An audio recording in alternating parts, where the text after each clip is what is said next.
What's up, guys? Welcome back to Newswave. Well, it looks like we do have a Sony State of Play to look forward to later on this afternoon, and wouldn't you know it, looks like some of the announcements are already leaking out online. We're going to go over that as well as some of my thoughts around what we could see there here today. Also, we're going to be talking about another PlayStation 5 bundle. This one, though, seems to be tapping the Game of the Year award, and Capcom was asked about the Switch 2, specifically with Monster Hunter Wilds, and the response is a bit hard to believe. So if you guys enjoy these videos, make sure you hit that like button, helps that a ton. And if new here to the Spawn Wave channel, make sure you subscribe down below. And of course, members for the channel do get Newswave early. If you would like to learn more about that, click the join button down below. And we're gonna start today with Kojima, Death Stranding 2, and South by Southwest. While I do think we could see Death Stranding 2 during that State of Play later on today and maybe have a release date there, it does look like more information will be going actually in March 9th at this South by Southwest show, which we can see this posted up. This is over on Kojima's website, saying Kojima Productions, in collaboration with PlayStation, will host the Death Stranding 2 On the Beach special panel at South by Southwest 2025 Festival in Austin, Texas on March 9th. At the special panel, Hideo Kojima will discuss and share new details about Death Stranding 2 On the Beach, the upcoming sequel to the critically acclaimed Death Stranding video game, arriving exclusively on PlayStation 5 later this year. Now, this is taking place 4 p.m. Central Time, so 5 p.m. Eastern Time, and I assume this is going to be, yes, him kind of sitting down and discussing things, and we've seen previously with Kojima, we'll have like different voice actors and actresses there with him discussing some of the roles and things that they really experienced throughout the production of it, and I assume we'll have new footage, trailer, gameplay, a lot of the stuff I'm sure completely out of context, and so who knows exactly what he'll show up with here, but after experiencing the first Death Stranding game, I assume this one's also going to be out there and off-the-wall weird, so looking forward to see what they have in store for us there, but most likely we can look forward to maybe getting that release date later this afternoon. Also, we should be hearing from Sony about the PlayStation Plus Extra and Premium tiers, especially with those classic games, and it looks like one in particular has gotten out there a bit early. We can see this posted up. This is from Gamatsu, saying, looks like Patapon 3 is coming to PS5 and PS4 via PSP emulation, which, as they mentioned, you should be seeing that PlayStation Plus game catalog, classics catalog, be announced later on today, 11:30 a.m. Eastern Time. So Patapon 3, I guess, is set up here, just based on the website here with the different patches for the PlayStation Store. So with Patapon, my experience was I played the first one on the PSP back in the day, and it was such a unique and interesting experience with that rhythm, 2D, like, action sort of game. And really, after that, I kind of fell out of it. I know it was Patapon 2 and obviously a Patapon 3, so I think this would be a lot of fun to go back and check this one out, especially since I already have the premium service, so it'll just kind of drop in there, and I don't know, maybe I assume look a little better there, even being blown up on the TV, sure, but like the smoothing and stuff that they do, and then having like the trophies to go along with it on the PS5, just kind of fun to have that thrown in there, and it being sort of unexpected, I'd say. So yeah, I'll check that one out when it does drop, I guess in a week or so, with that announcement expected later on today. Oh, and at this point, we're pretty much expecting Microsoft to announce different Xbox first-party games going to PlayStation almost weekly? Well, it appears one other one could be getting announced at any point in time. We can see this posted up. This is mostly over on Twitter X with Jez Cord and Nate Hate going back and forth, mentioning Hellblade 2, maybe going to PlayStation 5, might be time with the State of Play. Nate, though, responding, saying soon, very soon, and we can see the PS5 and Hellblade 2 covered there. So, I mean, Hellblade 2, it would make sense. I'm not really sure how well it did on Xbox. It seemed like a lot of people, yes, leveraged Game Pass for that title, especially after people heard that it was like a 5 or 6 hour game. Seems like one that's set up nicely for that subscription service to download and play through it, and for the most part, really just see some incredible visuals. I mean, the presentation is like unmatched for that game, and if you have it on PC, it looks even crazier than like the Series X or Series S, but this is a game that I assume would look really good on the PS5 Pro and would probably see a nice resurgence in terms of sales in general going to that platform. But I wouldn't be shocked if this was one that just gets randomly announced, kind of like what we've seen so far with something like Forza Horizon 5, where they just show up on Twitter and like, hey, it's coming to PlayStation at some point in the spring or maybe over the summer. So that's kind of how I expect the Hellblade 2 announcement to go. So I guess just keep an eye out because they could drop that at any point in time. And guys, with some of the quick news out of the way, let's get into the bigger stuff. Let's start right away with Sony and their state of play that will be taking place later this afternoon. We can see this over on PlayStation Blog. They say, State of Play is back tomorrow, February 12th. Tune in live for news and updates on great games coming to PS5. The show celebrates a creative and unique selection of exciting games from studios around the world. The 40-plus minute show begins February 12th, 2 p.m. Pacific, 5 p.m. Eastern Time, and will be broadcast in English and Japanese. See you tomorrow. So the good thing here is it's 40 plus minutes. So clearly there's a lot of anticipation around there's being a bunch of games that will be showcased. And I did write down a bunch of them. Some seem more likely than others, I'll say, as there has at least been some interaction on social media from official accounts or developers. Some just being mentioned by people online who have some credibility around leaking games. Others, of course, being linked to like different ratings boards. So let's start actually from the top here. These are in kind of no particular order. Venom from Insomniac. We saw that in the big Insomniac leak. Seems like that would be set up nicely for this holiday, and while I don't think they have to announce it at this state of play because they could wait to, say, over the summer and get a little closer, they could at least get that marketing train rolling, and if not that, I mean, Wolverine's been out there somewhere for years and years now. Might not be a bad idea to remind people that it is still coming. Okay, now outside of that, there was something interesting that happened on Reddit yesterday. And that had to do with Hell is Us, which launches September 4th. That was shown to be correct. So the source here mentions God of War Remasters, like a collection that coming out this year. Okay. And this is from Feeling Examination 6. And I mean, it's always kind of, it's hit or miss with a lot of these different Reddit accounts that pop up, but when they get something like that right, people of course pay a bit more attention, and this isn't the first time we've heard of the idea of a remastered collection from some of the old God of War games. It also lines up with Sony's internal metrics, showing that the most streamed PS3 title on PlayStation Plus are the old God of War games. So all that lines up, makes sense, and it wouldn't shock me if, yes, it got announced here, and then it came out later on, maybe in the summertime, so just a few months before its release. Now, the big question here, and it is the poll question, will Microsoft be here? Because they do have release dates. For example, they would want to mention Indiana Jones, Forza Horizon 5, but we've been going into this week thinking that there could be Starfield in some spot. And for a while it was like, okay, they could just announce it on their social media feed like they've been doing. Or could Microsoft make a big statement here and actually have Starfield in a state of play and the announcement, and oh yeah, it's coming out, say, over the summer or maybe fall 2025. That would be pretty big. I mean, just in general, it's weird to consider Microsoft showing up at a Sony showcase.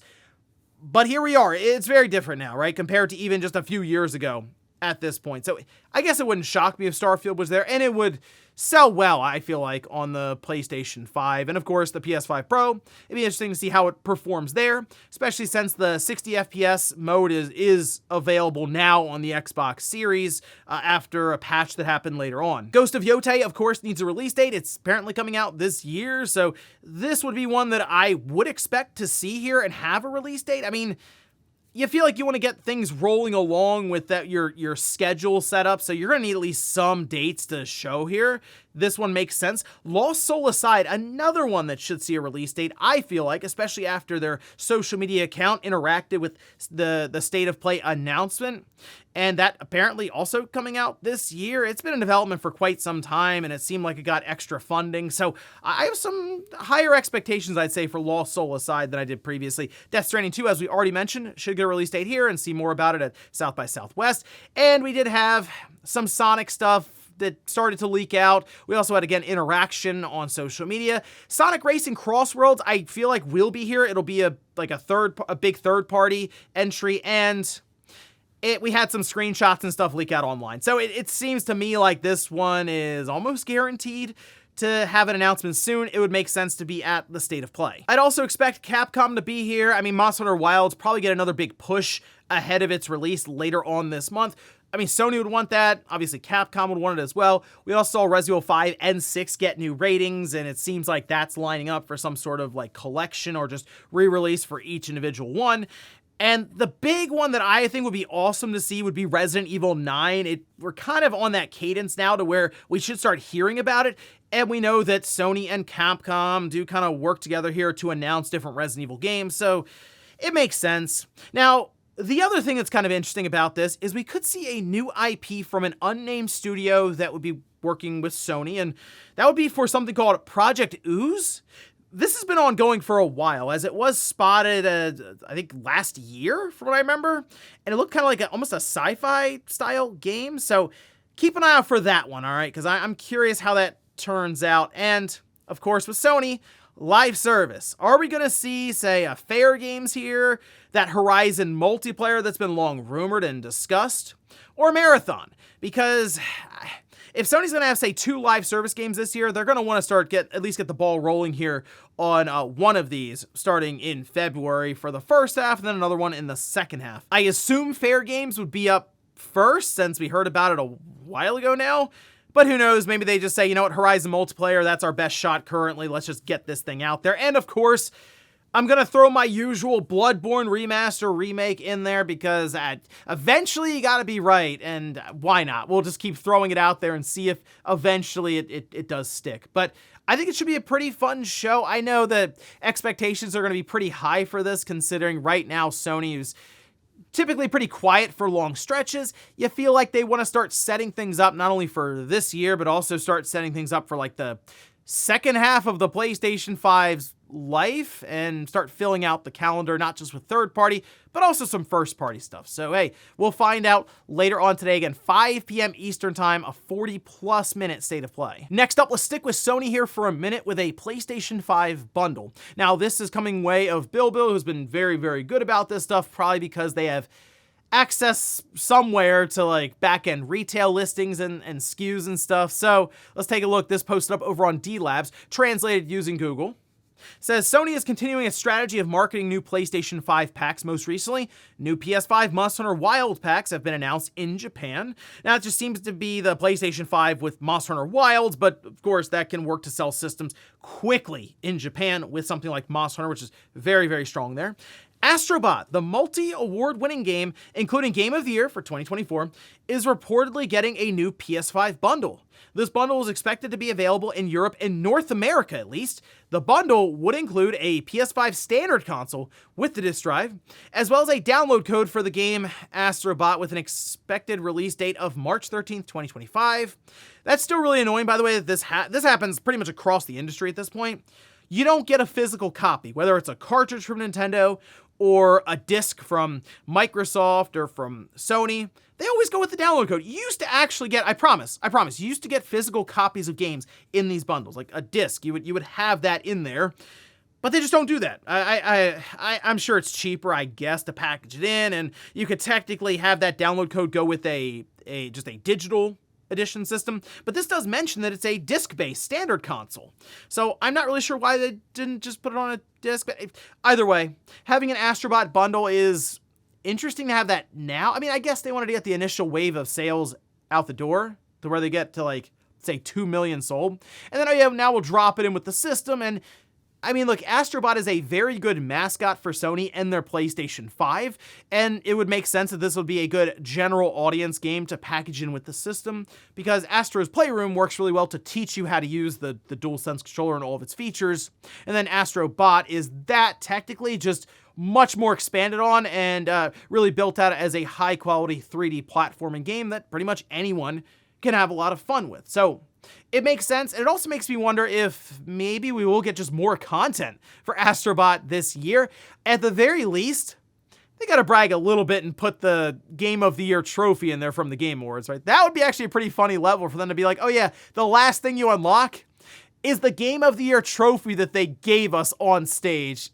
Hey, you know what? If they want to flex like that, that's fine. Put it in the game. It'd be kind of fun. But either way, Astrobot, awesome game. If you haven't picked it up, definitely worth checking out. And I guess if you don't have a PS5 yet and you've been holding out for the Astrobot bundle, just a few more weeks, so sit tight. And in our last bit of news, let's talk about Monster Hunter Wilds and Capcom, because they were asked by Game Reactor about the Switch 2 and the potential for Monster Hunter Wilds on that platform that Nintendo has shown us the hardware for. And one game with Mario Kart, we're still waiting for that April 2nd blowout, if you will, for all the different games and software, pricing, release date. But still, a lot of these developers and publishers are going to be asked about the system and see if they can get any kind of information out of them. Well, Capcom answered it in a very peculiar way, I'll say. We can see this, though, posted up. This is translated over on Game Reactor. This is from the producer, Ryozo Tsushimoto. It says, of course, regarding Monster Hunter Wilds platforms, we don't have anything extra to announce beyond what's already there, but we're also kind of in the same position as everyone else with Switch 2. It's such a new announcement, we need to take our time in the near future to get to know exactly the nature of the hardware and how we'll best use it. And that's something that's going to be in the future for us. Okay. Does anyone believe that Capcom doesn't have not only one, but like multiple Switch 2 dev kits? I mean, come on. Obviously, they're not going to be like, yeah, Monster Hunter Wilds is going to the Switch 2. You'll find out about that April 2nd. I wasn't supposed to tell you that now because we're technically under NDA, but hey, Monster Hunter Wilds. I get that they're going to just be like, nothing to announce there. It's just funny the way they play it off as, oh, who knows about this? It's new to us too. Didn't know it was a thing until last month when everyone else found out. Now, would Monster Hunter Wilds go to the Switch 2? That's actually a very good question because Monster Hunter World, like that alongside of Monster Hunter Rise, worked out really well for Capcom. They had that running alongside of the Switch Monster Hunter with Rise, and World sold well, Rise sold well, and then they took Rise and then moved it over to PlayStation and Xbox. While that is just more development because you have to make 2 Monster Hunter games, I do wonder if Capcom even minds. Like, hey, yeah, Nintendo has its own Monster Hunter that we sell crazy amounts of in Japan, and then later on we'll get more sales going to other platforms. But would it be easier for them to have one Monster Hunter game they can just focus on that's across all platforms and add on content there? It's hard to say because it did work incredibly well with their most recent couple of outings, so maybe they'll still continue down that path. But I wouldn't mind if Capcom did consolidate down to one Monster Hunter game that they continue to support and then, make another one later on so they can free themselves up for other projects. Because that is the one thing that I know people really like Monster Hunter, and that's great. But when you get a company that gets so focused in on, in Capcom's case, Monster Hunter, Resident Evil, Monster Hunter, Resident Evil, you're like, okay, you guys gonna have time for other stuff? They seem to be because we're getting Onimusha, we're getting Okami 2 and others, but it still makes you think, will they fall into that slump of, wow, these games are getting really expensive. Let's just continue defaulting back to the handful of games that we know are really successful and not take many chances. So that's my only thing. I wouldn't mind them saying, you know what, one Monster Hunter game, and let's go explore this massive backlog of IPs that we have, which, again, they seem to be doing. But maybe they go, you know what, let's take a swing at Dino Crisis. Why not? Something there. So I'm sure Monster Hunter will do really well for them, but I kind of feel like now would be the time with where the Switch 2 we believe is going to be, which is a bit more in line than the Switch is now with the PS5 and the Xbox Series, to just have Monster Hunter Wilds across the board and then do some other stuff alongside of it. And before we go to the comment of the day, we'll take a look at the poll that I posted up yesterday, where I ask, will Microsoft have a first-party game shown during the State of Play? Okay, 61% are just like, yeah, of course they'll be there. Why wouldn't they? It's Microsoft and Xbox. They'll be in that PlayStation show. And then 39% say no. I guess the better question would have been, will Phil Spencer be in that? Can you imagine if you're watching a State of Play and the PlayStation logo pops up, poof, and then here comes Phil Spencer talking about how the games for everyone, we're putting them everywhere, and then you see like Halo Master Chief Collection or Starfield or something. That'd be kind of wild, but that's just where we are now. Things have really changed the landscape of gaming. It's certainly not like how it was, again, 5 years ago even. I mean, 10 years ago, wildly different. And we'll finish up with the comment of the day as you're seeing here. This is from 0DN. Numbers 4, Mr. 4. That probably makes sense to people out there, but either way, 0DN says, I want to take this opportunity of being one of the first comments to thank John for creating content daily and being consistent for such a long time. First of all, thank you, 0DN. And I've seen these comments as I've put these videos out and stuff. I do appreciate it, but I was asked recently from a peer, they're like, how many more generations do you think you have to be like doing this? And I thought about the generation. Oh, console generations. Well, the Switch 2, say it releases this year, 8-year cycle, maybe, right? Okay, the PS6 in 2027, 8-year cycle. Oh, wow. Okay, so that'd be 10 years even from now. And I'm like, so adding this up in my mind, I'm like, maybe like another 20 years. They're just like 20 more years. Like, well, I got to stick around long enough to completely embarrass my kids when they're in high school. So at least 20 years. And then he got like that run at the end where everyone's like, okay, he's fallen off a bit, you know, but he's doing the retirement round and stuff. So like tack another year or two on there. I'll be around for a while. Don't worry. I'll definitely, hopefully, be around for the PlayStation 9, Switch 4, Switch 5 before I start making the rounds, high-fiving people and riding off into the sunset. And ladies and gentlemen, that's gonna do it here for Newswave. If you enjoyed this video, guys, hit that like button. If not, hit the dislike. Leave comments down below about everything we talked about here today. If you missed yesterday's Newswave, I'll leave it up here in a card. Or maybe you wanted to explore the PlayStation 3 digital store before it goes away potentially this year, I'll leave that in a card right below it. Thanks guys for watching, and I'll see you next time.